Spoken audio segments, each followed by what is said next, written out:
మనం లాస్ట్ వీడియోలో ఈ విధంగా పైపింగ్ థ్రెడ్ని రెడీ చేసుకున్నాం కదా. ఇప్పుడు బ్లౌజ్కి థ్రెడ్ పైపింగ్ ఏ విధంగా వేయాలో మీకు చూపిస్తాను. ఫస్ట్ అనేది సింగిల్ పాదం సెట్ చేసుకోవాలండి. చూడండి, సింగిల్ పాదం సెట్ చేసుకోవాలి. సెట్ చేసుకున్న తర్వాత మనకు ఎడ్ సైడ్ కన్వీనెంట్గా ఉంటే అటు సైడ్ అలా కొట్టుకుంటూ రావాలి. ఇలా చూడండి, ఇలా ఈ విధంగా ఇలా లాగుతూ కుట్టొద్దు, మెల్లగా ఇలా కుట్టుకుంటూ రావాలి. అలా వస్తేనే నీట్గా వస్తుంది థ్రెడ్ పైపింగ్ అనేది. ఈ విధంగా మెల్లగా లాగకూడదు, మెల్లగా ఈ విధంగా స్టిచ్ చేసుకుంటూ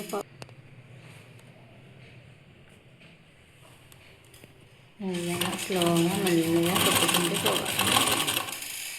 ఇలా టర్న్ కాడ రౌండ్ కాడ మెల్లగా స్లోగా లాగొద్దండి. పైపింగ్ అనేది జాగ్రత్తగా మెల్లగా కుట్టుకోవాలి. అలా కుట్టుకుంటేనే నీట్గా వస్తుంది.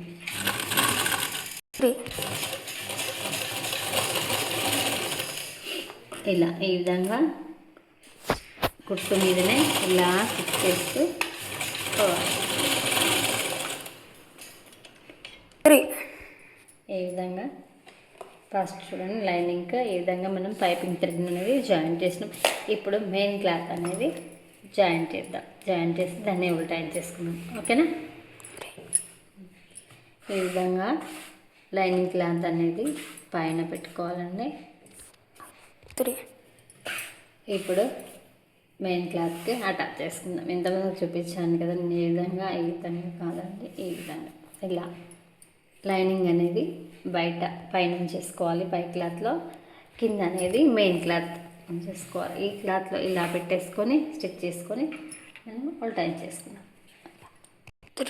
ఈ విధంగా అటు ఇటు జరగకుండా టూ సేఫ్టీ పిన్స్ అండి, ఇక్కడొకటి ఇక్కడొకటి జాయింట్ చేసుకున్నాను.